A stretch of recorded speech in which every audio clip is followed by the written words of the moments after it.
Bashkëdhetarët tonë të cilët jetojnë jashtë vendit e të cilët pushimet po i kalojnë në Kosovë, shprehen të pakënaqur me trajtimin që atyre u bëhet që nga momenti kur hynë në kufi të Kosovës. Ata thonë se gjithçka nis nga parat që u merr polica e sigurimit kufitar e deri tek trajtimet tjera që atyre u bëjnë institucionet e Kosovës. Mërgjimtarët thonë se përveç se detyrohen të paguajnë për policat e sigurimeve, për çka nuk ka askush informata se ku shkojnë ato para, ata thonë se nuk kanë kurfar trajtimi në kufi, ku edhe rendet e gjata janë tepër të mërzitshme dhe shpenzuese.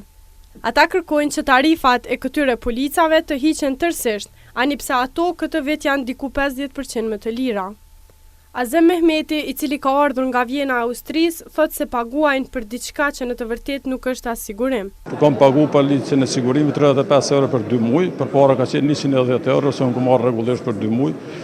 Tash 35 euro është vogël, edhe mua më duket diçka absurde, të paguhet i sigurim i cili faktikisht nuk është sigurim.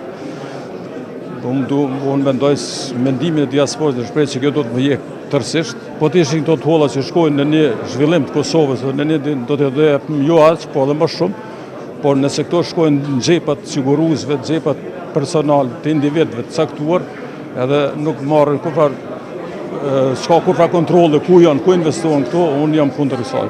Edhe Bergata shumica është kundër kësaj që paguhet një sigurim i cili është një sigurim që s'garanton kurrë. Edhe Arben Krasniqi, i cili ka ardhur nga Zvicra për pushime në Kosovë, thotë se brengosese për ta mbetet trajtimi që po u bëhet, e jo shuma e parave që ju merret në kufi, për të cilët thotë se nuk e di se ku shkojnë. Po paguajmë për një muaj është bë 15 euro, domethënë një zbritje kështu, po nuk është ajo shuma e tolla që na brengos neve, se ndoshta shpenzojmë edhe të ka dhe më shumë, po është ajo domethënë që na trajtimi që pse trajtohemi pak si kur e dihet që diaspora domethënë ka dhënë kontribut madh për Kosovën, edhe pak me qenë simbolike më na trajtuar që domethënë që mos më na u lyp ajo farë ai tatimi për me hy.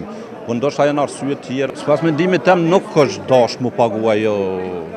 Po nuk e di tash nëse bazohemi në portalet e shkrimet që ka bëhen këtu, nuk shkojnë vend mira çaq.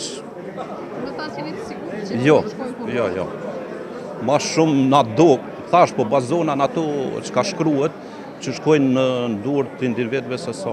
Ndërsa Sali Bislimi, i cili jeton në Zvicër, thotë se detyrimi për të paguar si të arrijë në kufi me Kosovën është një ndjenjë jo e këndshme për ta. Po kam pagu 20 euro.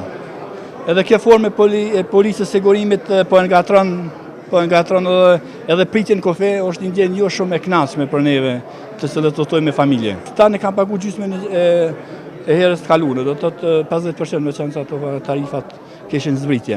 Po megjithatë çështja nuk është tek taksa, se megjithatë besoj që dhe shpresoj të jenë për Kosovën, nuk është ndonjë çmim që neve na destabilizon, po çështja është që ngadalësimi dhe hyrja në Kosovë kur të pret njeriu 8 nënor në kufi të Kosovës, sikur t'jep një përshtypje shumë të keqe. Lulzim Muçaj kërkon të di se ku shkojnë parat e policave, të cilët ai i paguan sa herë udhton me vetur për në Kosovë. Për pagesë ankesë nuk kam pas asnjëherë.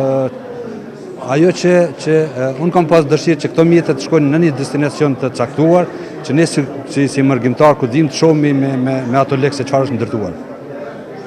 Pra jo të shkojnë në këtë formë, se na nuk dim ku harxhohen ato dhe kjo na dhem jo pjesa sa paguajmë, po destinacioni se ku shkojnë. E në anën tjetër, Rahim Pacolli, drejtor i përgjithshëm i kompanisë së sigurimave Siguria, i ka bërë apel publik qeverisë, kryeministrit të Kosovës dhe kryeparlamentarit që me një vendim të qeverisë të hiqen pagesat për policat kufitar, duke filluar nga 1 gushti i këtij viti dhe qeveria të marrë përsipër barrën e pagesave së dëmeve që shkaktohen nga këto vetura.